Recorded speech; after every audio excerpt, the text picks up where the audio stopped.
Hola, ¿se me oye bien? ¿Sí? Vale, ante todo, gracias y gracias por invitarme. Creo que estas sesiones así son algo muy importante. Como decía Nuria Varela, la mayor herramienta del patriarcado es el silencio, así que estas sesiones están genial para romperlo. Bueno, yo soy Lola López y no voy a presentar mucho más. Hago difusión feminista, pero voy a tomar el ejemplo de Bell Hooks, que era una feminista negra y teórica feminista muy buena, que ella se llamaba Gloria y cambió su nombre en honor a su abuela y pidió que siempre la llamasen por este nuevo nombre, Bell Hooks y en minúscula, porque decía que lo que importa no es quién dice el mensaje, sino el mensaje per se.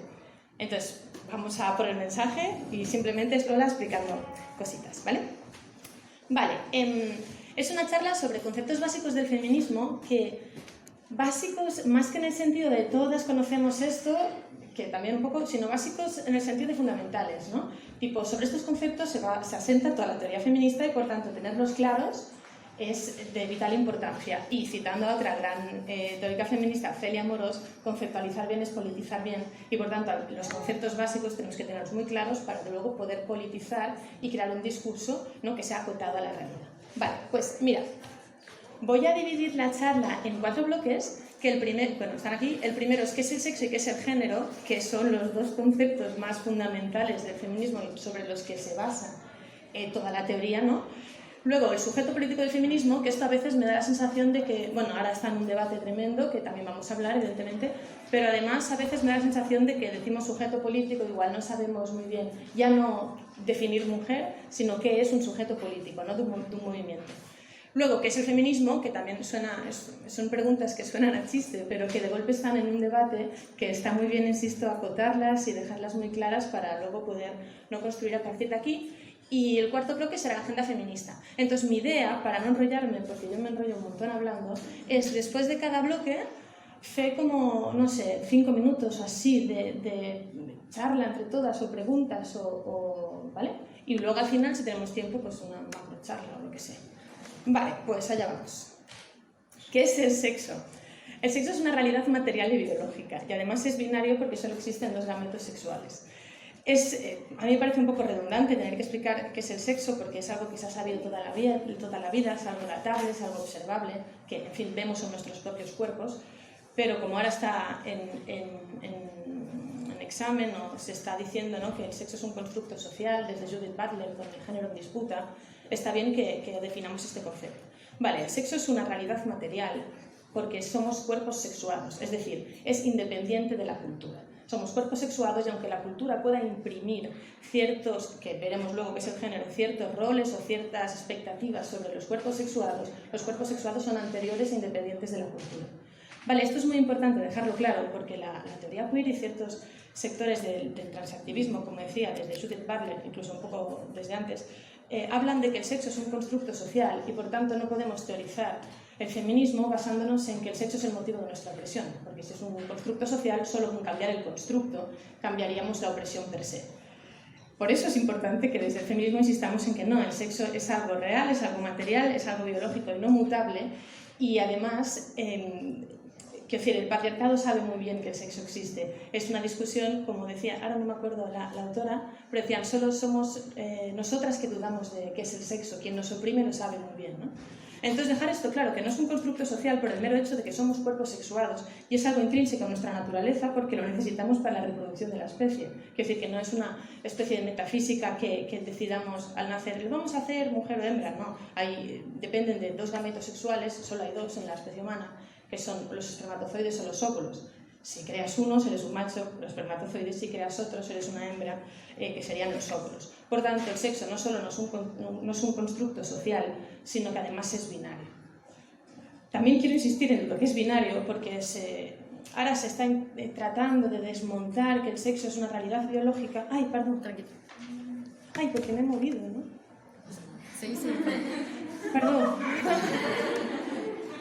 Ay, vale. Quiero insistir en eso, en que no hay un tercer sexo porque se está, desde eso, la teoría queer, en resumen, que se está intentando ampliar el concepto de género para desmontarlo, para otra vez decir, no, como pensamos que era binario y al final resulta que no es binario, será que es un constructo. Vale, pues vamos a insistir en que sí que es binario. Los argumentos que se usan máximos para desmontar o intentar desmontar la binaridad del sexo es la intersexualidad, evidentemente. Y se usa la intersexualidad como ejemplo de un tercer sexo para desmontar que el sexo es binario y para defender que, al no ser binario, el sexo es un constructo social. Vale, como este es un argumento, por llamarlo de algún modo, que se usa muchas veces para atacar la idea de que se nos oprime en base al sexo y la idea de las castas sexuales, que son dos, ¿no?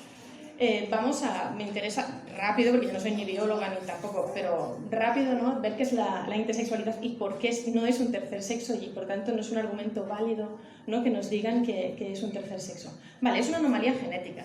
Hay unos procesos en el cuerpo cuando estamos embarazadas y tal que lo que revisan es que la división celular se haga correctamente, ¿vale? O sea, que bueno, no pasen cosas que no tienen que pasar. Y cuando pasan esos checkpoints que se llaman los puntos de control, lo que hacen es la mala división celular que se ha hecho o la eliminan o la corrigen. A veces estos procesos fallan y entonces la mala división celular puede seguir adelante cuando no es detectada por los puntos de control. Vale, cuando una mala división celular en la creación del feto en los cromosomas sexuales sigue adelante porque no se ha detectado, eso es la intersexualidad. O sea que la intersexualidad al fin es simplemente una anomalía genética que se da en los cromosomas sexuales. Hay decenas de tipos de intersexualidad, que, bueno, eso es solo un apunte. Y además, no es un tercer sexo porque siguen siendo machos o hembras. Es decir, no es un tercer sexo, simplemente es una anomalía genética que por tanto sería como una desviación de los dos sexos, no una suerte de tercer sexo aparte, ¿no? Insistimos además porque solo hay dos gametos sexuales, por tanto no puede haber un tercer sexo si solo hay dos gametos sexuales. Además es fácilmente datable. Cuando una persona tiene el gen SRI la I esta, ¿no? Es que es un macho, si no es una hembra. Sí que hay, es verdad, a veces que se da en la intersexualidad XXX o XII o etcétera, pero siguen siendo anomalías genéticas además muy escasas que no solo no justifican un tercer género, porque eso es simplemente mentira, sino que abanderarse de una condición humana que puede crear muchos problemas al nacer para justificar cosas que no son acordes a la realidad, bueno, pues no es muy legítimo a mi forma de ver. Luego también aclarar que no son hermafroditas, que a veces se dice, no, sí, pero hay humanos hermafroditas. De hecho, no, es imposible. Un hermafrodita sobre todo pasa en los gusanos, que son como bichos animales que se pueden reproducir como hembra o como macho. Pueden cambiar, ¿no? Su texto sexual. Te lo subo un pelito. Vale, perdón. Bien. Vale, ¿sí? Vale. Y esto es imposible en humanos, por tanto en humanos no existe el ser hermafrodita. Vale, entonces repito, una persona intersexual es aquella persona que nace con una anomalía genética en los cromosomas sexuales. ¿Así se oye? ¿Sí? Vale. Una persona intersexual es aquella persona que nace con una anomalía genética en los cromosomas sexuales. Vale, perdonad que haya metido esto aquí, pero de verdad me parece muy interesante porque se usa un montón y seguro que todas la habéis oído. Bueno, sí, machos y hembras, pero ¿y las intersexuales? Bueno, pues son machos o hembras también. Vale, luego otra cosa que se usa también para desmontar que el sexo es algo material y biológico y que es en base a lo que se nos oprime a las mujeres, es decir, que el sexo es mutable. Por tanto, se nos dice que el sexo se puede cambiar para justificar que es un constructo social. Yo esto también lo he oído muchas veces, es quizás el segundo argumento, después de la intersexualidad, que más veces he oído para desmontar que el sexo es algo datable. Y solo aclarar de forma muy rápida que el sexo no es mutable, no podemos mutar los genitales interiores, no se puede construir un útero e implantarlo en un cuerpo masculino, porque claro, no son solo los genitales exteriores, es decir, no solo es la vulva, está la vagina, están las trompas uterinas, está el útero, etcétera, etcétera, ¿no? Luego, los rasgos sexuales secundarios tampoco son mutables. Evidentemente podemos operarnos, podemos quitarnos el pecho, ponernos, etcétera, pero son operaciones estéticas, no es que estemos mutando el sexo. Y luego las hormonas sexuales, por último, tampoco son mutables, porque aunque nos tomemos hormonas para hacer una transición, sí que son útiles o funcionan mientras las tomamos, pero en el mismo momento que las dejamos de tomar, tanto los bloqueadores como las hormonas, nuestro cuerpo vuelve a segregar las hormonas que le son naturales, es decir, las que están inscritas en su ADN, que es su sexo con el que nació, vamos, para entendernos. Por tanto, el sexo no es mutable. Podemos hacer lo que dice aquí, una operación estética aplicada a los genitales, eso sí que se hace, pero no es algo que podamos mutar. Por tanto, insisto, el sexo es una realidad material, es algo datable y es donde se construye toda la opresión sexista que, como su propio nombre indica, pues... Vale, conclusiones. Bueno, eso que acabo de decir, ¿no? Y lo que sí es un constructo social es el género que se impone en base al sexo y que es a lo que vamos porque es lo que, con diferencia, lo que más me interesa hablar porque es quizás el concepto más importante y sobre todo ahora que está en disputa, como el libro, ¿vale? Vale, el género es tal y como yo lo defino, el género es un mecanismo de opresión y de perpetuación, de opresión sexista y de perpetuación del sistema patriarcal con su implícita jerarquía sexual. Es decir, seguro que habéis oído la frase, o bueno, seguro no, pero es fácil que la hayáis oído, de el sexo es el cómo se nos oprime, no, el sexo es el por qué se nos oprime y el género es el cómo se nos oprime. Esto es tal que así, que ahora lo iremos viendo. Pero además, para mí se queda corta esta definición. No es solo el cómo se nos oprime, sino que es la manera que tiene el patriarcado como sistema estructural de mantener su status quo, de mantenerse donde está. Porque es impensable que un sistema opresivo no tenga herramientas para mantenerse en el poder, para convertir a las personas a las que va a oprimir en cómplices de su propia opresión. Porque si no, a los 3 días ya no habría un sistema opresivo. Es decir, tiene que tener herramientas para mantenerse donde está. Por tanto, la importancia del género es abrumadora. No solo es el cómo se nos oprime, sino que es la manera que tiene el sistema que nos oprime de mantener y de seguir oprimiéndonos. Por eso es un concepto que creo que tenemos que tener del todo claro, ¿no? Vale, ¿qué es el género? Sí, más allá de lo que he dicho, vamos a ver, ¿no?, a nivel práctico o no sé, más así, lo que es el género. El género es fácil de explicar a través de la socialización de género, que es la forma sexista o distinta de educar a niños y niñas. Bueno, de educar no, de socializar, porque eso no lo tenía que decir, pero lo voy a decir. Ana de Miguel, en su grandísimo libro Neoliberalismo Sexual, diferencia de forma preciosa educar de socializar. Y la tía, que es de verdad una genia, dice que socializar es como coger una cosa e implantarla en el cerebro, ¿no? ¡Pum! La feminidad, niña, plas, para ti. En cambio, educar es dar herramientas a la persona para que tenga una capacidad crítica de las cosas que tú le vas a ir explicando. O sea, que no es lo mismo. Igual me confundo y lo uso indistintamente, pero no es lo mismo, ¿vale? Entonces, socialización de género, ¿qué es? Pues eso, socializar de forma distinta a los dos sexos. Por tanto, si hemos visto que solo hay dos sexos, es bastante evidente que solo hay dos géneros, el masculino y el femenino. Aquí hay un conflicto teórico en la actualidad que también seguro conocéis, que es las personas que defienden que el género es una identidad. A mí me parece muy curioso, en primer lugar, porque la identidad es algo personal y no comunal, pero bueno, eso es otro tema. Pero además, cuando es tan evidente que se nos socializa de forma distinta desde que nacemos, decir que es una identidad es quedarse muy corto, porque se nos impone en base al sexo. Desde que naces, a las niñas, con ejemplos igual es más fácil, a las niñas pendientes, ¿no? Desde que nacen, se las marca para que estén guapas desde que nacen, se las marca para que sean reconocibles, como mujeres marcadas. El apellido del padre, que aquí, bueno, puedes cambiarlo, pero hay países en que directamente de la madre, sí, flash, adiós, no existe, ¿no? O sea, es desde que naces. Entonces el discurso de que es una identidad sentida, que se construye a medida que vas creciendo, es un discurso que cae por sí solo cuando vemos y analizamos que la socialización se implanta desde el mismo momento que nacemos. Y de hecho se implanta, yo diría, desde el mismo momento que conocemos el sexo del bebé. Porque empieza incluso antes, empieza cuando vas a la eco, ¿no?, y te dicen, será niña. Y vale, ya los regalos de golpe son distintos, en la habitación pues igual la pintas rosa o azul si es un niño o yo qué sé. Pero que si ponemos en revisión nuestra propia vida y las vidas que conocemos, es evidente que la socialización es desde el mismo momento que se sabe el sexo. Por tanto, no podemos calificar la identidad. Lo que como mucho sería una identidad es coger ciertas historias o ciertos estereotipos, que al final es lo que son, de lo femenino y lo masculino, y transformarlo en nuestra identidad. Pero esto es otra historia que ahora también veremos. Vale, pues eso, y el género se impone en base al sexo, que es lo que he dicho. No sé, ¿se han entendido? Vale. Y, vale, para acabar de que quede súper claro, Simone de Beauvoir, que no sé muy bien cómo se pronuncia, pero yo creo que es así.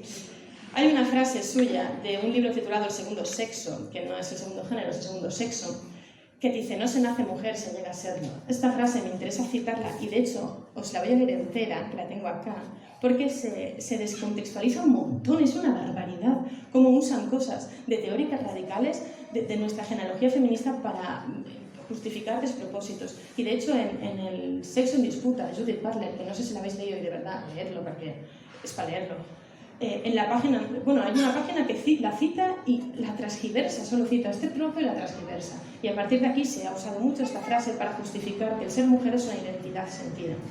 Cuando ella lo que dice al loro es: no se nace mujer, se llega a serlo. Ningún destino biológico, físico o económico define la figura que reviste en el seno de la sociedad la hembra humana. La civilización en conjunto es quien elabora ese producto intermedio entre el macho y el castrado, al que se califica como femenino. Es decir, Simone de Beauvoir tenía clarísimo que la feminidad no es algo que nos es innato, sino que es algo que se nos impone. Y como hemos visto antes, no solo se nos impone, no solo es el cómo se nos oprime, sino que es la manera que tiene de perpetuarse el patriarcado. Por tanto, en el género no solo nos van a explicar, nos van a inculcar y nos van a dejar clarísimo cuál es nuestro lugar en la sociedad, sino que nos van a convencer de que eso es lo propio de las mujeres, ¿no? Que es, de hecho, el gran argumento patriarcal para autojustificarse es que las diferencias, la feminidad y la masculinidad son biológicas, ¿no? Que hay un destino biológico, que es exactamente lo que decía ella, que, en fin, no había. Vale, esto ya lo he dicho. Bueno, el género en ejemplos, pues eso, pendientes, la vida del padre, juguetes sexistas, las cocinitas, ¿no? Que se le regala a las nenas, cómo se nos va educando en el espacio privado. De hecho, hay un experimento muy chulo, que no sé qué teórica lo proponía, pero que es realmente para hacerlo, que es ir al patio de un colegio, pero un colegio de 4 o 5 años, y mirar cómo funciona el espacio público que tienen en el patio, ¿no? Y ver cómo la apropiación total de los niños con el juego del fútbol o el básquet o lo que sea, y el poco espacio que queda a las niñas, que además son una eterna molestia, porque sí que te ha dado la pelota, que sí no sé qué. Esto ya, o sea, estas edades ya tienen clarísimo cuál es su relación con el espacio, su relación con los papeles que van a tener en la sociedad, es decir, ya tienen la jerarquía sexual implantada. Entonces, cuando vemos tales evidencias, yo seguir defendiendo que es una identidad sentida o que no sé, es que yo creo que, en fin, que no tiene sentido, es algo que es evidente que es impuesto y además desde una edad tan temprana, que es desde antes de que se formen las identidades, ¿no? Vale. Y esto, vuelvo atrás un momento, ahora no, porque además no te lo estoy enrollando mucho, pero mola hacerlo también en casa. A mí me gusta hacérmelo conmigo.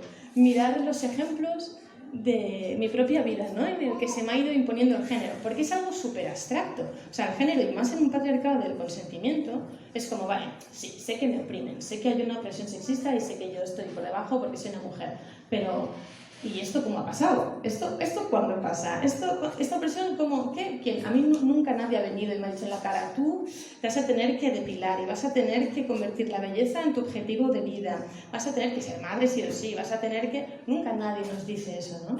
Pero cuando empezamos a ponernos las gafas lilas, que se dice, y a mirar el retroceso de nuestra vida y la de todas nuestras hermanas y compañeras, vemos que no te lo han dicho, pero te lo han dejado muy claro. Entonces es muy bonito hacer este ejercicio, bueno, muy bonito. Ojalá no tuviésemos que hacer, ¿no? Pero que es claro ir mirando como, hostia, sí, aquí, wow, y aquí, y entonces lo ves en todos lados y es una paranoia. Vale, el patriarcado del consentimiento decía Alicia Puleo, que es una gran teórica ecofeminista española, bueno, estoy roja, me noto roja, no pasa nada. Bueno, que decía que existen el patriarcado de la coacción y el patriarcado del consentimiento. La coacción es el más evidente, al menos visto desde fuera, que es donde hay leyes, donde hay una violencia de parte incluso estatal para mantener a la mujer en su lugar. El patriarcado del consentimiento, que es el que vivimos en este país y en general en todas las sociedades formalmente igualitarias, es un patriarcado que se basa en el mito de la libre elección. Es decir, en la socialización no solo te explican qué vas a hacer, qué vas a reproducir y de dónde no te tienes que escapar nunca, sino que te enseñan a amar esa misma opresión. Llegas a creer que la eliges, ¿no? Ese es el mito de la libre elección. Como si pudiese existir una libre elección de la mujer en un contexto patriarcal cuando... Mira, se ve a beber. Uy, qué bien. Pues eso es un mito en el sentido de que no existe, cuando desde siempre nos han socializado para que tengamos un claro nuestro papel a través de por ejemplo, la depilación, ¿vale? Que es el ejemplo que se usa siempre porque es como súper fácil. Sí, yo me depilo porque quiero, vale, yo me depilo a veces, por ejemplo, y evidentemente me digo que lo hago porque quiero, pero nunca hemos visto a una mujer con pelo, nuestras madres no llevan pelo, nuestras amigas nunca han llevado pelo, nuestras profesoras del cole no tienen pelo, en la tele se depilan y no tienen pelo ya cuando se depilan, las muñecas no tienen pelo, claro, no hay referentes peludas, no, eso no existe. Espero que ahora empiecen a existir, pero no existe. Entonces cuando y de hecho no solo no existe, sino que las que tienen pelo vemos que hay consecuencias negativas allí. Entonces, y esto pasa en todo. Pasa en tener una sexualidad libre y feminista, pasa en todo, ¿no? Entonces, cuando llegamos de adultas y decimos, no, yo me depilo porque quiero, o no, yo hoy no me he corrido, pero da igual, me correré mañana y lo hago porque quiero, es muy falaz, porque toda la vida se nos ha inculcado que eso tiene que ser así. Entonces, cuando no tenemos más alternativa que esa, no es porque queremos, es porque no hay más alternativa que esa. Entonces, el patriarcado del consentimiento se basa en eso. Y eso es género, todo esto es lo que es el género, ¿no? Y al final libertad y opresiones que son conceptos excluyentes, o sea, yo no puedo estar oprimida y ser libre a la vez, en fin, no cuajan. Y además es eso, ¿no? Si todo lo que perpetúa mi opresión y que perpetúa la jerarquía sexual resulta que lo hago porque quiero, ¿dónde diantres está la opresión? Si yo me someto porque quiero, yo dejo mi trabajo o mi carrera laboral para cuidar de mi familia porque quiero, yo te priorizo siempre a ti, a todo el mundo, da igual porque quiero, etcétera, etcétera, que es todo lo que mantiene la jerarquía sexual, yo vivo un amor romántico, de unos celos y de una locura extrema porque quiero, yo no me planteo mi heterosexualidad, no, porque quiero.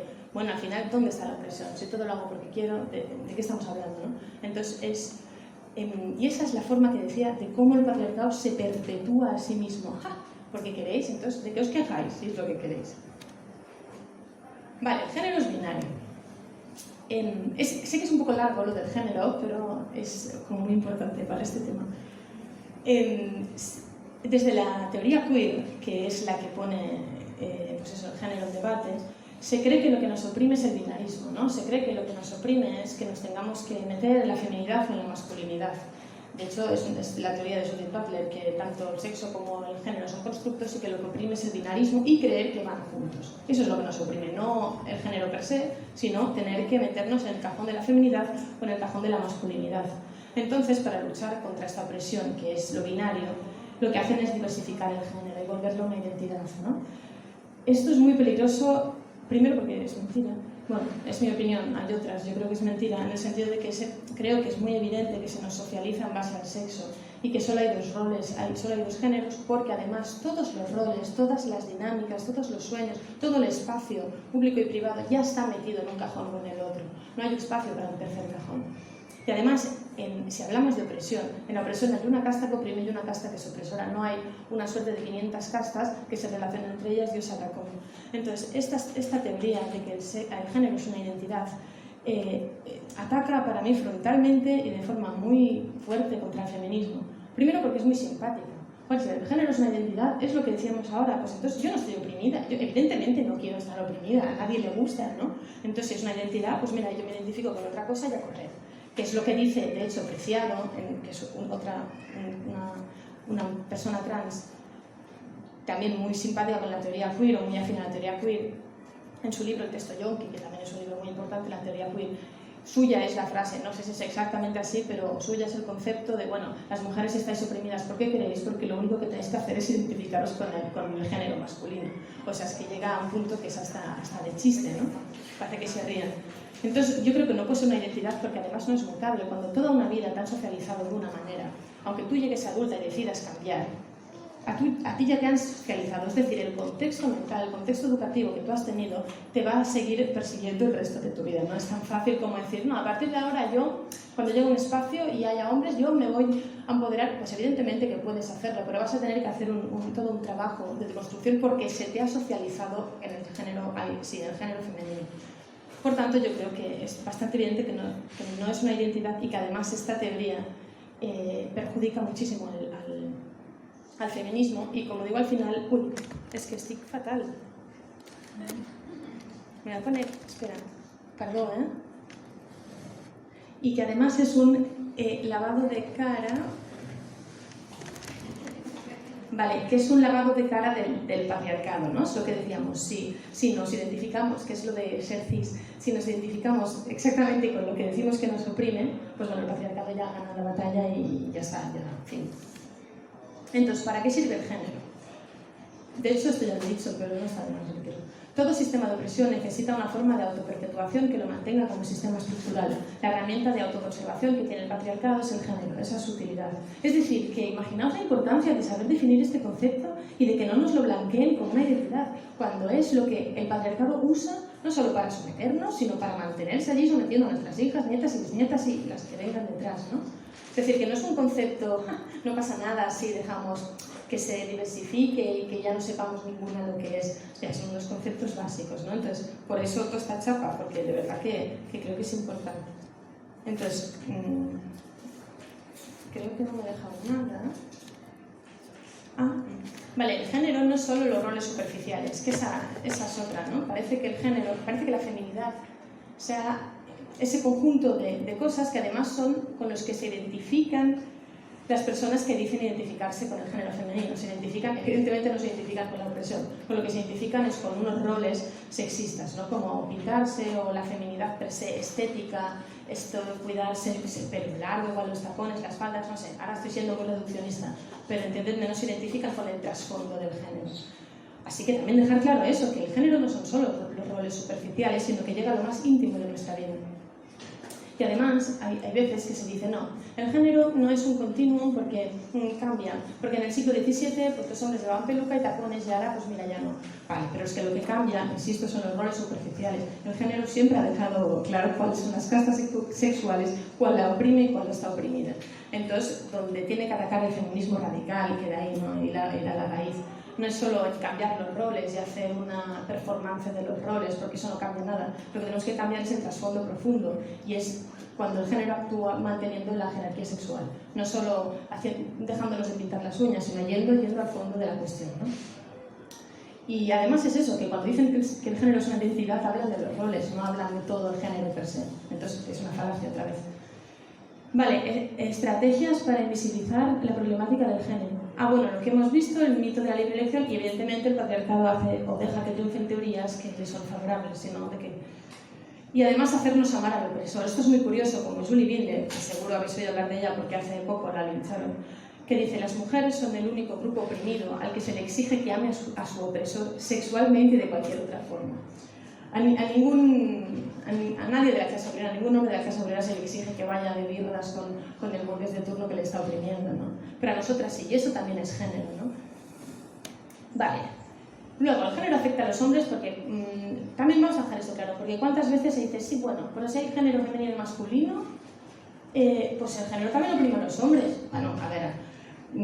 sí, pero no, o sea, se les impone pero no los oprime. Lo que hace el género es educar a los hombres para que lleguen a creer que los privilegios que tienen derivados de la opresión sexista les son naturales. Pero de aquí a decir que como se les impone la masculinidad se los oprime, pues bueno, hay un abismo, ¿no? Luego, ya para acabar, los roles de género y las imposiciones que traen no son azarosas, no son aleatorias.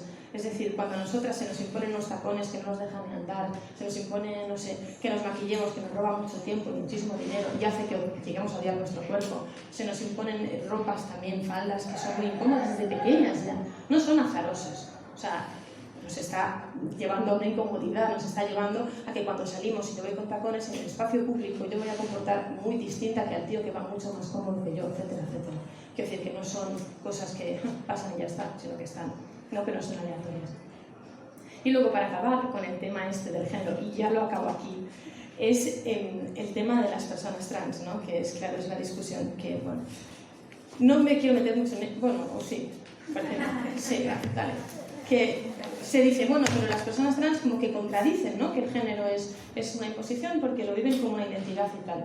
Bueno, hablaríamos... Bueno, ahora ya ni siquiera se habla de disforia de género porque parece que ya no van atados los conceptos trans y disforia de género, pero hasta no hace mucho una persona transgénero, transexual, venía derivada de una disforia de género, que es cuando tú te identificas con los roles de género típicamente o culturalmente asociados al otro sexo y quieres cambiar de sexo o te identificas tanto con esos roles que crees ser del otro sexo. Generalmente es que quieres cambiar, ¿no? Pero es lo mismo, primero que lo que hemos dicho, se identifican con ciertos estereotipos, no se identifican con, hostia, me encantaría, ¿qué te digo yo? Ir a una reunión y tener 5 compañeros hombres y yo, y que yo diga una idea y todo el mundo se la pase por el forro y lo diga de al lado y la misma. Y hostia, tío, súper buena idea. O salir por la calle y tenerme que cambiar de acera. No se identifican con esto, se identifican con ciertos estereotipos. Que evidentemente no, o sea, no es su culpa, no estamos hablando de culpa, de hecho es un trastorno social, ¿no? asociamos, y aquí está el problema, confundir sexo con género y asociar de tal manera el género al sexo que parezca que son lo mismo. Y esto es el gran trabajo que ha hecho el patriarcado, tan bonito y tan bien hecho, de llegarnos a hacer creer que el género es algo intrínseco en la biología humana, y eso no es así. Y luego eso, la disforia de género, ¿no? Que es eso, pero que no contradice lo que decimos, sino que casi que lo refuerza. Es decir, nosotras decimos, pues que está tan ligada a la feminidad, a lo femenino, y es evidente que es una imposición, que cuando tú me dices, no, yo quiero ser mujer porque me identifico con lo femenino, jolín, yo creo que está reforzando lo que estoy diciendo, que es que se imprime la feminidad en la hembra, y entonces se imprime a tal punto que parece que sean conceptos, ¿no?, que van juntos. O sea, se tienen que entender juntos, pero quiero decir que la feminidad es una imposición social, en cambio el sexo es una realidad material. Y ya está. Además, disforia, esto siempre, bueno, siempre. Yo he ido a hablarle de este concepto a Irene de Supervioletas, que es una compañera a la que yo admiro mucho, que ella dice que el término disforia nos lo han robado y que no hay personas que sufran mayor disforia que las mujeres en el patriarcado, que somos nosotras las que nos tiramos 2 horas delante del espejo porque no reconocemos nuestra cara sin maquillaje, somos nosotras que nos vestimos igual con sujetadores o faja porque no reconocemos nuestras tetas sin un sujetador que las eleve. Eso es una disforia tremenda, no reconocer nuestro propio cuerpo sin cambiarlo, ¿no?, que sea en cosas leves. Entonces, fin. El sexo y el género no son lo mismo. El sexo es el por qué se nos oprime y el género es el cómo se hace y el cómo se perpetúa el sistema opresor. Y ya está, ¿vale? El primer bloque lo acabaríamos aquí, entonces, pues sigamos. Vale. Vale, el siguiente de esto es el sujeto político del feminismo, que hace todo definir lo que es el sujeto político, ¿no? El sujeto político de un movimiento es el beneficiario, o en este caso la beneficiaria del mismo movimiento, es decir, es el por quien lucha ese movimiento social. Vale, pues ¿no? Está muy claro lo que es un sujeto político. Vale, toda persona que sea sujeto político de una lucha debe compartir el motivo de su opresión. Al tanto, porque esto es, evidentemente es mi opinión, no es que sea un dogma, mi opinión y la de muchas teóricas feministas en las que me baso, pero que es discutible, pero yo veo bastante evidente, o se me hace más, bueno, sí, evidente, que toda persona que es sujeto político de un movimiento debe compartir al menos el motivo por el que está oprimida, es decir, el motivo por el que es sujeto político de ese movimiento. En el contexto del feminismo, que el feminismo, recordemos que su objetivo político es la liberación de la mujer de la opresión sexista, cuando ponemos opresión sexista encima de la mesa y deducimos que se nos oprime en base al sexo, creo que compartir el motivo de nuestra opresión, todas las sujetas políticas de este movimiento, es algo importante para poder conceptualizar a posteriori bien. Vale. El sujeto político del feminismo es la mujer, y aquí es donde vamos a entrar a tope en definir qué es mujer, ¿no? Que es un poco el debate que se debe recuperar al final, porque es un debate largo y que, bueno. Pero yo, no sé si estáis de acuerdo, pero yo insistiría en eso, en que todo sujeto político debe compartir el motivo por el que se le está oprimiendo, porque si no, pasamos a conceptualizar muy mal. Es decir, si yo, por poner el típico ejemplo, que siempre parece que solo usamos a las personas racializadas para usarlas como ejemplo de lo nuestro, que es un poco triste, pero bueno, pero digo que si yo no puedo ser sujeto de la lucha antirracista porque evidentemente soy blanca, entonces si yo pasase a ser sujeto de esa lucha, creo que esa lucha, bueno, en fin, se destruiría per se, porque entonces ¿cómo conceptualizas la opresión que estamos sufriendo? Porque evidentemente no va a ser por la raza o el color de piel o la etnia, ¿no? Porque también se me oprime a mí si yo soy sujeta política del antirracismo. Entonces se destruye, destruyendo y ampliando el sujeto político. Bueno, ampliando no, destruyendo el sujeto político, haciéndolo no claro, que no sepamos muy bien cómo definirlo. Creo que se destruye al fin el movimiento, porque no se puede conceptualizar bien la opresión que sufre dicho sujeto. Entonces lo mismo pasa, creo, con la opresión sexista. Cuando, si decimos un hombre puede ser sujeto político del feminismo, el análisis de que se nos oprime en base al sexo y que el cómo se nos oprime es el género pasa a dejar de tener sentido, porque si yo comparto sujeto político con un varón que evidentemente es del otro sexo y evidentemente ha recibido la otra socialización posible, pues no se nos oprime en base al sexo porque no compartimos el sexo, no se nos oprime a través del género porque no compartimos el género. Entonces, ¿cómo se nos oprime? ¿Cuál es la opresión? Toda la teoría feminista se sustenta en el saber definir lo que es la mujer, en saber definir cuál es el sujeto político de este movimiento. Porque si no sabemos definir el por quién luchamos, ¿cómo vamos a luchar? ¿Cuál es mi lucha? ¿Dónde queremos llegar? ¿No? Todo lo demás se cae, porque lo demás se sustenta sobre esto. Entonces aquí el problema no es saber quién es el sujeto político del feminismo, que es evidente que es la mujer. Aquí el problema, o lo que está ahora en debate, es qué es la mujer. O sea, es definir mujer. No es solo preguntar, ¿existe alguna cualidad que nos defina a las mujeres, a todas las mujeres, y que no sea sexista, que todas las mujeres compartamos y que además incluya el motivo de nuestra opresión? ¿Existe alguna cualidad que diga, todas las mujeres, todas, habidas y por haber, es que éramos así? Y además, esto explica por qué necesitamos un movimiento. ¿Se os ocurre así alguna rápida? El sexo, sí, yo también lo veo evidente que es el ser hembra. ¿A qué? Claro, es que, sí, el ser cariñosa. Vale, maravilloso, pues muchas lo somos, pues muchas otras no. Y si no eres cariñosa, no eres una mujer. Y no, es como, además es sexista. ¿Y por qué te eres cariñosa? Yo creo que lo único es eso, es el ser hembra humano, ¿no? Entonces, mi opinión es que el sujeto político del feminismo es la mujer y que la mujer es la hembra humana adulta. Esto sé que trae un montón de movidas y todas al final somos, no sé, parecemos la cúpula de las TERF, pero a mí me parece, aparte de un insulto grave, una mala conceptualización, porque aquí no se está diciendo, no se está negando una realidad de otras personas como pueden ser los transfemeninos o mujeres trans, no se está negando tampoco la de los hombres trans, que también existe, aunque nunca se nombren. No se está negando eso, lo que se está es intentando conceptualizar bien nuestra opresión. Eso no quiere decir que no puedan existir otras luchas, porque evidentemente existen otras discriminaciones, el patriarcado ataca en muchos aspectos, pero a nosotras en concreto nos atacan en base al sexo. O sea que insisto que no es tu rollo me da igual, es mi rollo es este, el tuyo, conceptualízalo y vamos juntas si hace falta, o juntos, ¿no? Hacia allá. Pero separar bien las cosas para, otra vez volviendo a Celia Moros, conceptualizarlas bien. Entonces, sobre el sujeto político de movimiento se construye el movimiento, que es lo que decíamos, ¿no? Es el punto de partida, porque es para ese sujeto político que existe dicho movimiento. Vale, o sea, es fácil.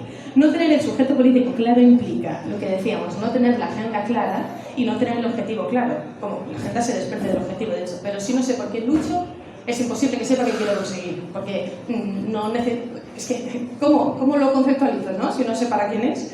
Y si no sé dónde quiero llegar, es evidente que no sabré cómo llegar a eso y no sabré desprender de allí una agenda política. Por tanto, no tener claro el sujeto político, ampliarlo, desdibujarlo, etc., implica la destrucción del movimiento social basado en dicho sujeto político. Por tanto, es importante sabernos definir a nosotras mismas, de hecho. Aquí ya me tiro al ruedo, ¿vale? Que igual, En fin, definir mujer en base al género y al sexo es ampliar el sujeto político del mismo y esto trae muchos problemas. Y rizando el rizo, creo, trae más problemas más allá de del mero academicismo. Trae problemas que se traducen en la realidad, en el día a día, y se traducen en el ahora. No es algo, pues igual en el 2030. No, bueno, está pasando en el 2020 y hay países en los que está pasando ya en el ayer, ¿no? Para empezar, se invisibiliza, creo, el motivo de nuestra opresión, que es el sexo. Porque cuando, en fin, no es el sexo el que define el sujeto político, será que no es el sexo por el que se nos oprime, ¿no? Por tanto, hay una invisibilización allí. En consecuencia, se invisibilizan a las mujeres entendidas como hombres humanas y a sus problemas concretos. Se define a la mujer en base al sexismo, que creo que definir a la mujer en base al género es definirla en base al sexismo. Se oculta la naturaleza última del género, que, ya lo he dicho antes, que para mí es blanquearlo. Se destruye la agenda feminista, además demandas contradictorias y misógenas. Cuando ampliamos el sujeto político, puede darse que un sujeto político haya ampliado el feminismo y haya personas que ahora formen parte del sujeto político del feminismo, entre comillas, ¿no? Vamos a imaginarnos, y digan, pero una de mis demandas es convertir los deseos en derechos y, por tanto, como yo no puedo, pero yo quiero ser madre, considero que la regulación de la explotación reproductiva tiene que estar en la agenda feminista. Esto no solo es misógino, sino que es antifeminista. Entonces, ampliar el sujeto puede llevarnos, no siempre, pero puede llevarnos, en un caso extremo, a que la agenda feminista deje de ser feminista. Luego, problemas en espacios públicos, eso no voy a entrar porque es una discusión que todas conocemos y todas, supongo, tenemos una opinión. Luego, problemas a nivel legal, esto sí que me interesa, porque cuando la mujer se define en base al género, hay muchas políticas que dejan de tener sentido alguno, que son las políticas que el feminismo ha batallado hasta hoy en día y que hemos conseguido, como la de violencia machista, son leyes especiales, que ya no van a tener ningún sentido. Si a mí mi marido me pega y mi marido se identifica al final como mujer o yo como hombre, estas estadísticas se falsean. Podríamos entrar mucho aquí, pero en fin. Luego, problemas médicos. Esto es muy interesante. Viene Tasia el próximo sábado, ella es una especie de genio, y en esto sabe un montón, de cómo también se falsean las estadísticas médicas. Esto es súper importante. Por ejemplo, ella se siempre habla de la endometriosis, ¿no? Tipo, no se estudia, pues no se estudia porque evidentemente la medicina, como decía la compañera, es patriarcal, pero aparte no se estudia, el argumento que dan es que el 14% es muy bajo, cuando no es tan bajo en realidad, pero bueno, pues si hay mujeres, porque ahora en la medicina, bueno, en ciertos hospitales, la verdad es que no son todos, evidentemente, pero hay algunos que sí, que en lugar de preguntarte el sexo, te preguntan el género para ciertas estadísticas, lo cual es una locura. Pero entonces se puede falsear lo de la endometriosis todavía más cuando hay gente que es evidente que no va a sufrir endometriosis porque no es una hembra, pero la califican como mujer. Entonces son estadísticas que van a bajar todavía más, etc. Es decir, que son problemas que tienen una traducción real, que el feminismo no es simplemente el academicismo extremo llevado, entonces sentamos aquí entre todas y qué contentas, cómo teorizamos y cómo leemos, ¿no? Traducción en la realidad, claro, si no, ¿qué? Entonces, ampliar el sujeto político del feminismo implica que la mujer deja de ser el sujeto político del feminismo. A mí esta frase me hace muchas gracias. Pero, o sea, esto no va a ser beneficioso para nosotras en ningún caso, ni para el feminismo, es cargarse desde dentro. Insisto, porque sé todo lo que se me va a decir después. Que esto no implica que no reconozcamos otras identidades o que no implica que nos pasemos por el foro la realidad de otras personas, implica que reivindicamos la nuestra, simplemente eso. Y reivindicar la nuestra nunca ha sido ocultar o tapar la de las demás o la de los demás. Entonces, una réplica que se nos hace, que también es muy bonita, que es, pero definir a la mujer en base a su biología, reducir a la mujer a sus genitales. Bueno, no sé si os lo han dicho o lo habéis oído alguna vez, esto se dice un montón. A mí me encanta porque es que es buenísimo. Y dicen, pero además tendría que ser, pero definir a la mujer en base a su biología es reducir a la mujer a su biología, ni siquiera es a las genitales, o sea, hacen una abstracción maravillosa, me encanta. Y no es ni contestable, simplemente, bueno, tener no es ser, es lo único que puedes decir delante de este absurdo, pero me parece maravilloso que lo hacen como argumento irreprochable o algo así. Simplemente ser mujer es una condición previa, o ser hembra es una condición previa a ser lo que decía Simón de Beauvoir, a ser la mujer en la que te vas a convertir, en el sentido que es una condición para que se te imprima todo lo que se te va a imprimir. Por tanto, no es que yo me defina en mi vulva, sino que mi vulva es una condición necesaria para, ¿no?, lo que va a venir después. Vale, ya está. No sé si, es que es muy no, quiero decirte que es muy fácil definir lo del sujeto político. Podríamos entrar aquí en un debate sobre lo que es ser mujer. Que la mujer es el sujeto político del mismo, creo que todas tenemos claro, no es así. Pero, claro, perdón. Vale. Pero definir mujer es lo que nos podría traer a un debate del copón, que es maravilloso, pero yo, si os parece bien, lo cedería al final, ¿vale? ¿Sí? Total, vale, perfecto. Pues, ahí. ¿Qué es el feminismo? El feminismo... Ahí, sí. Ya le he citado antes, creo, a Ana de Miguel, la voy a volver a citar porque la cito mucho, una vez al día o así, yo la cito. Y ella define el feminismo como literalmente una teoría, una militancia social y política y una práctica cotidiana, una forma de entender y de vivir la vida. Es decir, que define el feminismo en 3 estadios, ¿no? Una teoría política, que sería la base, un movimiento social, que es la llevada a la acción, ¿no?, de la teoría, y una práctica individual. Entonces, a mí me gusta mucho esta definición de feminismo. Y vamos a ver, ¿no?, cada estadio de la pirámide. Uy, esto es eso, habéis escrito un libro y me he citado a mí misma también. Sí. No me acordaba además. Bueno. Y es claro que es para justificar lo que decía Ana de Miguel. Dado que el patriarcado atraviesa cada estadio de nuestra vida, desde lo social y político hasta lo íntimo y sexual, el feminismo debe hacer lo mismo. No se trata simplemente de teorizar, sino también de llevar esta teoría a la práctica, a través de un movimiento social de las mujeres y también a través de nuestra praxis íntima y cotidiana. Porque el patriarcado lo contamina todo, el feminismo debe curarlo. Vale. Pues eso, como teoría política. Como teoría política, pues analiza, teoriza y politiza la sociedad patriarcal y la opresión sexista y marca unos objetivos y una agenda política. Ahí vemos. Además esto... Es muy curioso, la teoría política feminista es preciosa, bueno, claro, ¿qué voy a decir? Pero además tiene una particularidad que no tiene nada más en este mundo, que es que parte de la visión de la mujer del mundo, de la realidad. Esto no pasa en nada más, en la medicina, ni en el arte, ni en la cultura, bueno, en fin, en nada más. Entonces, es maravilloso, porque es la primera vez que las mujeres, bueno, ahora está consolidada como teoría, pero digo, todas las feministas, antes que ni siquiera se denominaban feministas a lo largo de la historia, lo que hacían era decir, vale, tu tu rollo guay, pero yo voy a mirar el mundo desde mi análisis, desde mi perspectiva, desde mi vivencia como mujer. Y esto es único, o sea, es precioso y tenemos que mantenerlo, creo, seguir teorizando nosotras el feminismo, no que nos lo teoricen ellos. Pero bueno, eso es otra discusión que no sé para qué cito ahora. O sea, que es eso, no es el cómo vemos desde nuestra perspectiva, no solo individual, sino colectiva, entendida como casta sexual de las mujeres, cómo teorizamos el mundo, ¿no? Esa sería la teoría. Esta teoría, evidentemente, hay que llevarla a la práctica, porque si no sería poco más que un academicismo absurdo, y el movimiento social está llevado a la práctica de la teoría feminista. Y aquí es donde la teoría se marca el objetivo y la agenda, y este movimiento social es el que lucha por conseguir esa agenda y lucha, por ende, por conseguir el objetivo, ¿no? Y, por supuesto, como práctica cotidiana, que es quizás la parte más difícil de realizar del feminismo. El feminismo nos da herramientas para analizar y cambiar nuestro día a día, la llevada del feminismo a la intimidad y la tremenda frase de la tercera hora cuando el feminismo radical, de lo personal es político.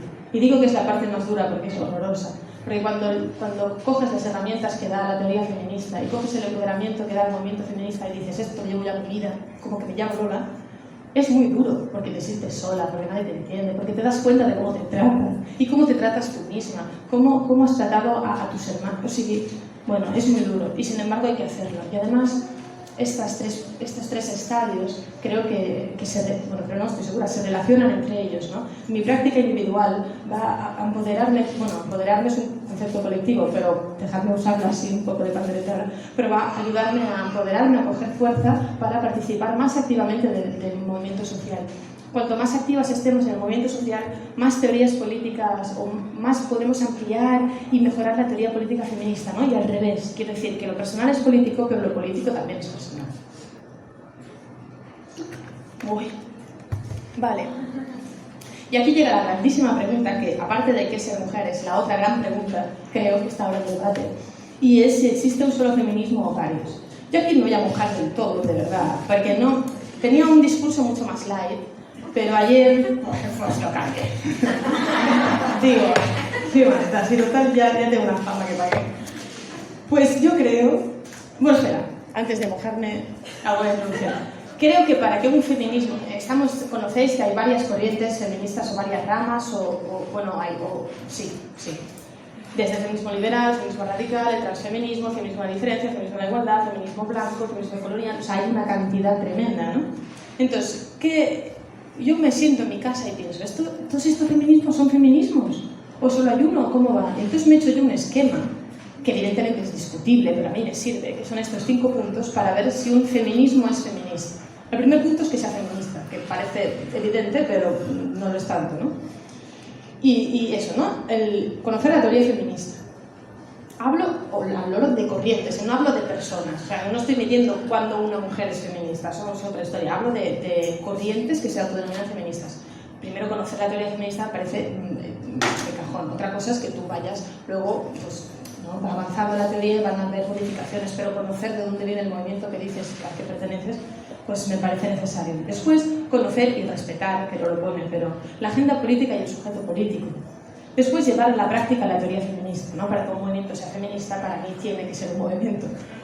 Después, debe luchar a favor de las mujeres para acabar con la opresión sexista. Suena, de verdad, está calash, pero no está de más decirlo porque parece que es evidente, pero al final no es tan evidente, ¿no? Que para ser feminista tienes que luchar a favor de las mujeres, genial. Y, como último, un movimiento feminista no debería serle funcional al patriarcado. Y este es el análisis que hago, ya te digo que cada una pues hará el suyo, ¿no? Pero yo me planteo esto cuando veo un movimiento feminista o una rama del feminismo y digo, uy, voy a ver si es realmente feminista. Vale, espera. Spoiler, sí. Vale, aquí me voy a mojar, pero me voy a mojar poco a poco. Yo creo que el feminismo hay uno, y te voy a explicar muy bien. Creo que hay uno, pero que es adaptable y no es hegemónico. Y además no quiero negar la historia del feminismo, es decir, ahora para mí el concepto de feminismo blanco ahora mismo no tiene ningún sentido, pero creo que sí lo ha tenido en el pasado. Creo que cuando Angela Davis, por ejemplo, criticaba a Betty Friedman en su libro La mística de la feminidad y le decía, mira tía, guay, todo bien, pero cuando tú dices que las mujeres, blancas evidentemente, pero ella habla de las mujeres, cuando dices que las mujeres están relegadas al espacio íntimo de casa, que sepas que las negras también salimos a trabajar. Entonces no solo estamos dentro. Y por tanto, ahí sí era real una crítica a un feminismo blanco, porque la interseccionalidad todavía no estaba como hoy en día, que creo que también con las redes sociales eso facilita mucho. Pero hoy en día creo que, sin olvidar la historia del feminismo, podríamos hablar de uno. Pero insisto en que uno no hegemónico, es decir, un feminismo plural, pero uno al fin y al cabo. Voy a intentar explicar esto bien, a ver si me salgo con eso. Vale, feminismo, claro, es que... A ver... Es que no lo tengo en el PowerPoint porque como lo añadí por la noche, lo tengo a mano, ¿vale? Entonces eso, quiero dejar ese punto claro, que no niego la historia del feminismo, sé de dónde venimos y negarla me parece un error. Pero hoy en día vamos a definir el feminismo desde la actualidad, ¿no? Entonces yo estoy a favor, considero también, como considera Nuria Varela, que la interseccionalidad hoy en día sí es algo intrínseco en el feminismo. A mí me gusta pensar que es así. Entonces el feminismo para mí es un movimiento, como decía, adaptable y no hegemónico. ¿Por qué? Porque el feminismo es parte de un sujeto político concreto y va hacia un objetivo político concreto que, como hemos dicho, es la liberación de la mujer de la opresión sexista, ¿vale? Y traza una agenda para ir que este sujeto consiga este propósito, o sea, del punto A al punto B. Eso es la agenda, ¿no? Feminista. Entonces, si coincides en sujeto, coincides en objetivo y tu agenda se basa en ir de aquí y allí, esto es feminismo. Entonces, y si no es así, no es feminismo, pero si es así, sí es feminismo. Entonces me parece una mala conceptualización que si algo coincide en sujeto, objetivo y agenda, digamos que es una rama del feminismo. Porque no es una rama, al final coincidimos en sujeto, objetivo y agenda, ¿no? Que es decir, es el mismo movimiento, no entiendo esta separación. Pero, cuando digo que no es hegemónico, digo que la agenda puede variar por 3 motivos, según creo yo. Esto es una teoría mía, pero creo que en fin, que me gusta. Digo que la agenda podemos priorizar distintas cosas, ¿no? No todo el feminismo del mundo. Cuando digo que no es hegemónico, quiero decir que no todas las mujeres vamos a tener, aunque tengamos clara la agenda. Yo, por ejemplo, a mí el tema del sistema prostituyente me afecta muchísimo. Y yo lo priorizo un montón en la agenda feminista. Pero tengo compañeras que, por sus motivos personales, pues priorizan igual la abolición de la pornografía. Quiero decirte que dentro de la agenda podemos poner el acento en unas cosas o en otras. Y más importante que esto, el feminismo, no tenemos que olvidar nunca que es interseccional, es decir, que ese acento no solo puede ir en la agenda, sino que puede ir en las interseccionalidades. Y además es local, o sea, está localizado. Por tanto, no va a ser las mismas demandas... no va a ser las mismas demandas, o no va a ser... Pues que no me estoy explicando bien. O sea, aunque el sujeto y el objetivo y la agenda sean el mismo y sea el mismo movimiento, no va a ser lo mismo aquí que en países pues de otra realidad social, como puede ser Canadá, puede ser América Latina, puede ser Asia, puede ser África, yo que sé, puede ser Italia. El tal está aquí al lado, pero sus movidas diferentes tendrán, ¿no? No va a ser la misma agenda en un país donde el aborto es legal y seguro que en un país donde no lo es. Quiero decirte que aunque considero que el movimiento es uno porque se comparte sujeto y se comparte objetivo y la agenda se desprende de eso, no creo que sea hegemónico porque se tiene que adaptar, ¿vale? O sea, yo creo que es uno, pero con estos matices. Primero, sin olvidar la historia del feminismo. Y después eso, que el feminismo es adaptable, que no es como ¡pam! Es esto y punto, ¿no? Y tienes que hacer estos pasitos, sino que es adaptable a los distintos contextos y mujeres. Y evidentemente a las distintas interseccionalidades. Vale. Bueno, esto es lo que acabo de decir. Esto también lo he dicho. Vale, el feminismo es uno en tanto que siempre mantiene su sujeto político y su objetivo político, pero no es hegemónico, porque la agenda política, aunque trazada sobre las mismas bases teóricas, puede variar, ya sea por donde pone el acento o por el contexto en el que se da, ¿no? Que es lo que decía. Vale, esto también lo he dicho. Uy, vale. Bueno, luego me decís, ya Lola, pues no estamos nada de acuerdo con lo que dices, ¿no? Porque para nosotras sí que hay ramas, lo que se puede que quiero acabar rápido para que tengamos un espacio para que me lo debatáis todo. Entonces, ejemplos de análisis. Pongo estos dos porque y prefiero hablar del feminismo liberal que del transfeminismo, pero porque son las dos grandes otras corrientes, aparte del feminismo radical, que están hoy encima de la mesa del feminismo, encima del debate, ¿no? El feminismo liberal. Claro, es que si vemos, conoce la teoría feminista como movimiento, no como las mujeres que participan de esto, ¿eh? No se trata de criticar a las mujeres nunca, sino criticar los movimientos, las teorías. Vale, ¿conoce el feminismo radical, el feminismo liberal, la teoría feminista? Puede también que no, pero digamos que sí, ¿no? Porque ¿por qué no? Vale, pues cumpliría un punto de los 5 que tal. Conoce la agenda y el sujeto político del feminismo. Aquí ya entraríamos en problema porque el sujeto político lo amplía con los problemas que eso trae. ¿Lleva a la praxis la teoría? Sí. ¿Lucha a favor de las mujeres para acabar con la presión sexista del feminismo liberal? Bueno, pues yo creo que no. Al ampliar el sujeto político del feminismo y al hacer un análisis muy superficial de lo que es la opresión patriarcal, defiende cosas como el porno feminista, que a mí me parece que pues, el oxímoron igual más divertido de la historia y triste a la vez. Pero no son prácticas feministas porque atentan contra las mujeres y además, quinto punto, le son funcionales al patriarcado. Entonces yo cuando veo corrientes feministas me hago este análisis, ¿no? Joder, si esto les funciona al patriarcado en demandas como la maternidad subrogada que dicen, pero ¿cómo vas a subrogar la maternidad? Bueno, o el porno feminista, o las trabajadoras sexuales, o tienen demandas así que para mí son el antifeminismo, o una parte, bueno, en fin, que no son feministas. Además de son funcionales al patriarcado, además me amplían el sujeto político. Pues a mí de golpe se me plantea como que igual esta rama del feminismo pues no es feminista, ¿no? Pero, en fin, habrá gente que piense que sí. Luego, el feminismo, es que no sé si va a ver. Sí, no va. El feminismo con apellidos. Nombrar solo el feminismo interseccional y abolicionista. Evidentemente hay muchos otros apellidos del feminismo, pero no podemos aquí. Pero nombrar estas dos porque yo creo que no son feminismos aparte, sino que son herramientas intrínsecas al feminismo. Es decir, la interseccionalidad, aunque hemos visto que históricamente es otra historia, hoy en día creo que el feminismo lucha por todas las mujeres.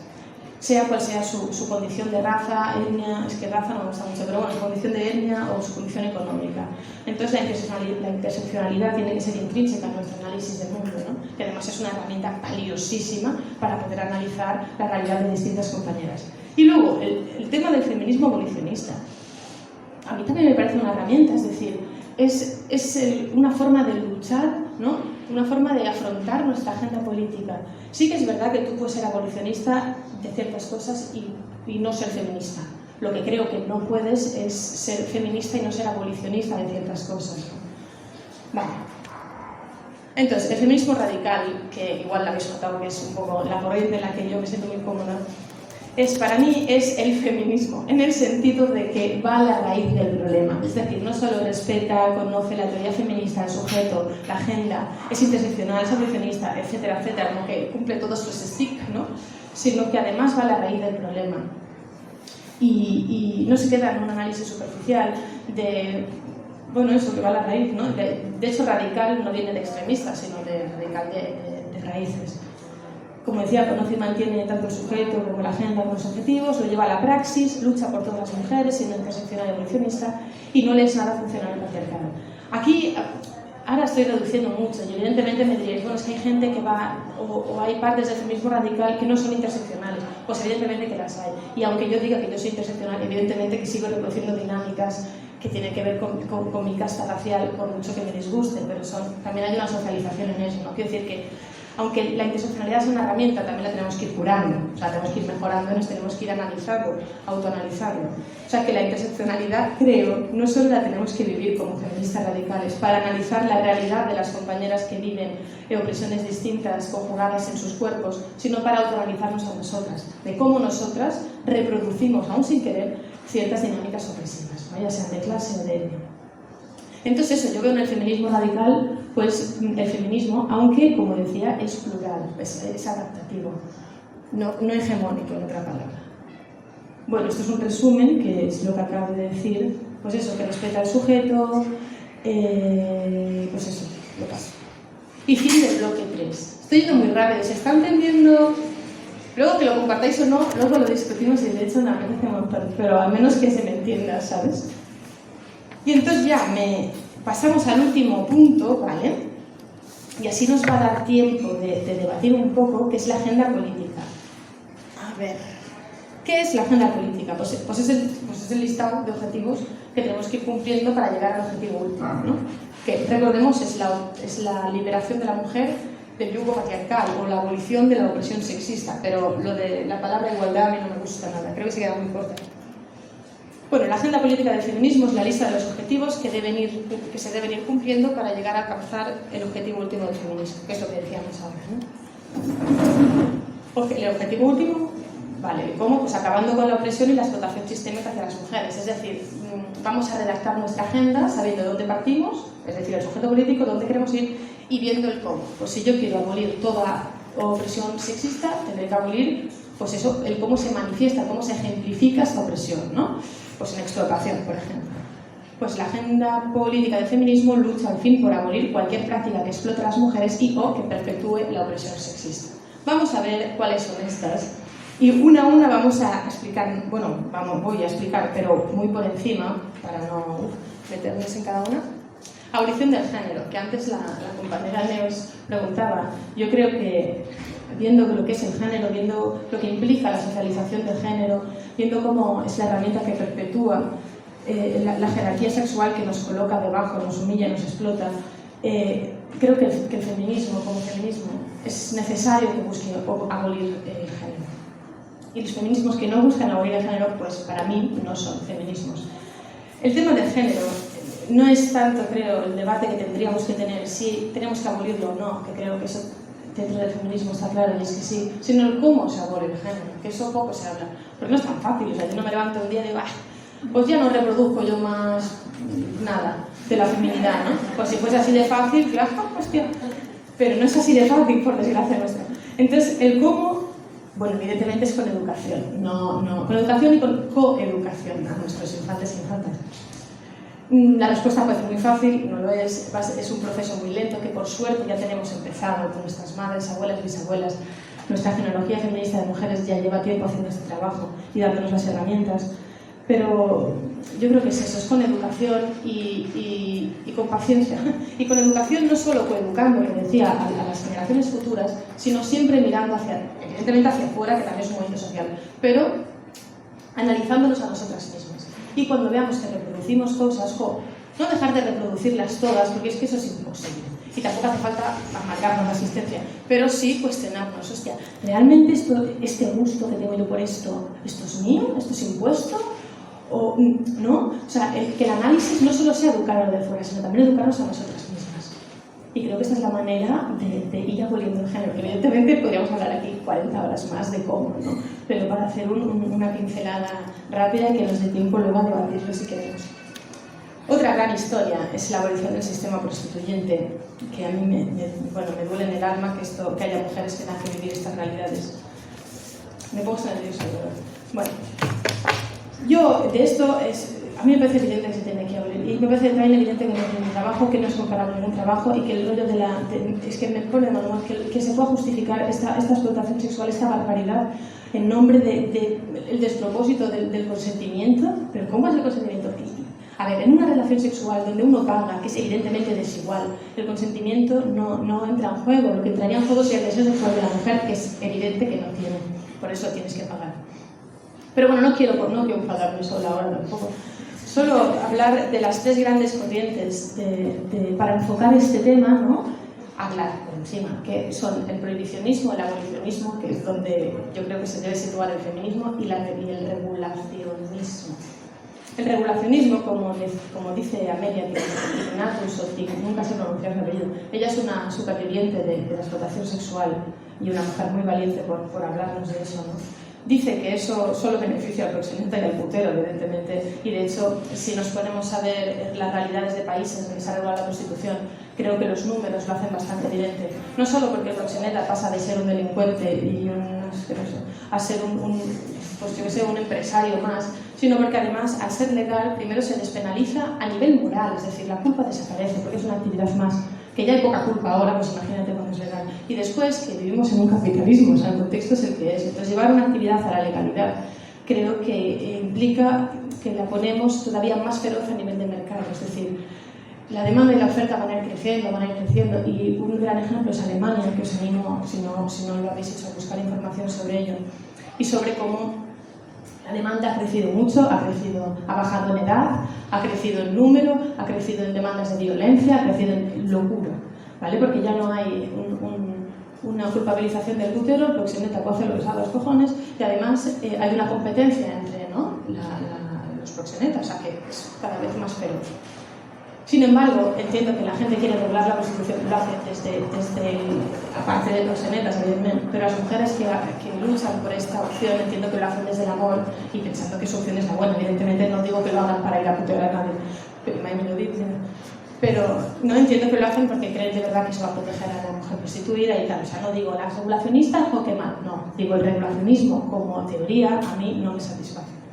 Luego está el abolicionismo, que es la que yo defiendo, y el prohibicionismo, que solo nombrarlo para que no se confunda. El prohibicionismo es simplemente prohibir la prostitución, no tiene más, ¿no? Pero la prostitución, aunque la prohíbas, puede seguir existiendo en un plano ilegal o alegal, como es el caso de este país.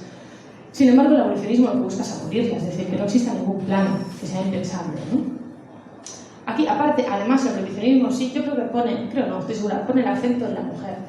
La mala es esta, que no es una fresca, que es, no, es siempre el acento en la mujer. El abolicionismo, en cambio, pone el acento donde tiene que estar, que es Estado, proxenetas y puteros. La mujer es una mera víctima de una trata o de una situación económica nefasta o incluso de una socialización de género que nos lleva a creer que bueno, en fin, es que me enfado, perdón, ¿eh? Vale, solo nombrar así también por encima. ¿Cómo se abole la prostitución? Porque también es como, sí, vamos a abolir la prostitución. Hostia, vale, pero ¿cómo lo hacemos, no? Que al final es lo que viene interesante. Yo creo que el enfoque tendría que ser, desde mi perspectiva, en 3 estadios. Primero, educativo. Evidentemente tenemos que educarnos nosotros y educarlos a ellos para que esto sea impensable. Segundo, con multas y penas de cárcel a proxenetas y puteros. Y tercero, y seguramente el más importante, junto con la educación, es la intervención del Estado. El Estado es necesario que intervenga para llegar a abolir la prostitución. Y para mí tiene que intervenir, evidentemente, con la educación y después dando salidas laborales dignas a esas mujeres y sobre todo dándoles apoyo psicológico gratuito para supervivientes de violencia machista, porque esos son supervivientes de violencia machista.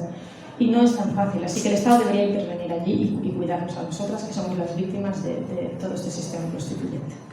Vale, y evidentemente el Estado también tendría que acabar con la pobreza y la feminización de la pobreza, pero eso ya parece tan utópico que, bueno... ¡Ay!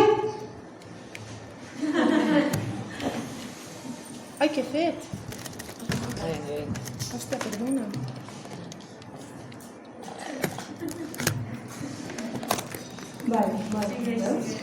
Vale, bueno, la siguiente gran desde la agenda, de las más famosas, es la abolición de la pornografía. ¿Qué tal?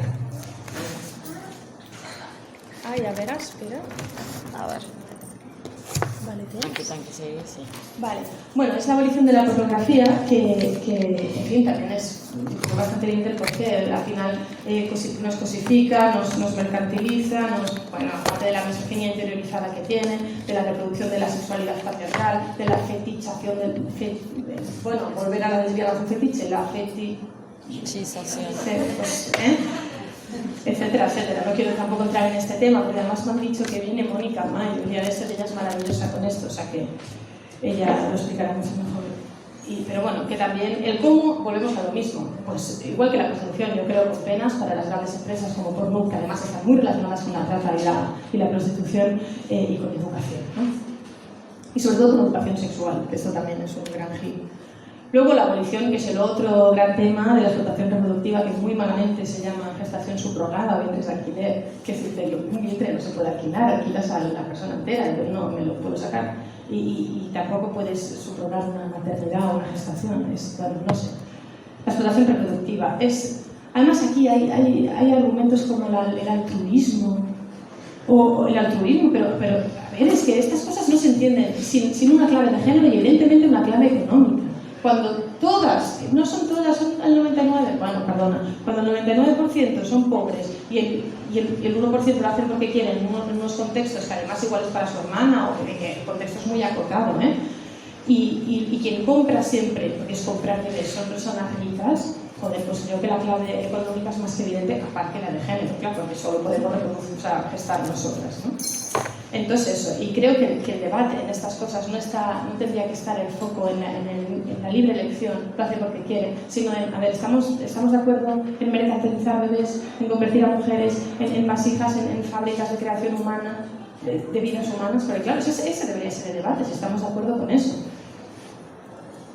¿Cómo se abole? Pues otra vez lo mismo, con penas para que reproduzca estas dinámicas de explotación esclavista y después pues con educación. Luego hay un montón de demandas, aquí ya he puesto las que a mí más me urgen, pero digo, en la agenda feminista las demandas se basan, ¿no?, en la idea de, de llegar al objetivo que es la abolición de la opresión sexista. Todo lo que nos ayude en este camino puede estar dentro de la agenda feminista y de hecho no solo puede, sino que debería. Para mí las que más urgen, aparte de las 4 que ya he citado, es la abolición del amor romántico, que eso es una auténtica basura y que solo hace que perpetuar la jerarquía sexual en nuestras casas, en nuestra intimidad, incluso en nuestra sexualidad. La abolición de la heterosexualidad obligatoria, que es una de las herramientas, tal y como yo lo veo, más poderosas que tiene el patriarcado, no solo porque, como decía antes que citaba Bidel, nos obliga a amar al opresor, sino porque politiza una orientación sexual, es decir, y aquí, mira, sí, voy a hacer, porque a veces se confunde, creo, heteronormatividad con heterosexualidad obligatoria. Heterosexualidad obligatoria es, para explicarla tenemos que citar a Adrienne Rich, que ella es una lesbofeminista de pura obligatoria, creo yo, bueno, yo la adoro, y ella habla de la heterosexualidad obligatoria y de la existencia lesbiana. Y nos explica que la heterosexualidad obligatoria no son las relaciones sexuales o sexoafectivas de mujeres con hombres, sino que implica una jerarquización de esas relaciones. Hay una jerarquización que vamos reproduciendo, que también tiene que ver con el amor romántico, pero no solo como la heteronormatividad, que es un concepto posterior y además de otra persona, que la heteronormatividad es como se presupone la heterosexualidad de todo el mundo. Yo, si no me dices, hola, soy lesbiana, voy a presuponer que eres heterosexual, ¿no? Y además voy a marginarte o discriminarte cuando no estés en la norma, que sea heteronormatividad. Pero el concepto de Adrienne Rich, que no tenemos que olvidar, creo, de heterosexualidad obligatoria va un paso más allá. Y la tía no solo dice que se presupone la heterosexualidad y se premia la heterosexualidad y se castiga el lesbianismo, sino que además esta heterosexualidad lleva implícito una jerarquía sexual, ¿no? Y entonces nos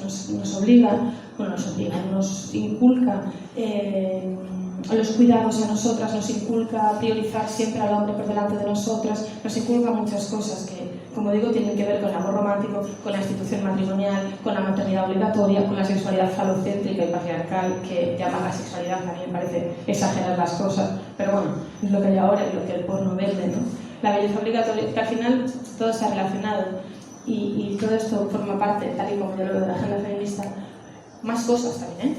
O sea que al final me lío yo sola. La agenda feminista sería todos los pasos que nos van a ayudar o que son necesarios para llegar al objetivo último del feminismo, que es abolir la opresión sexista.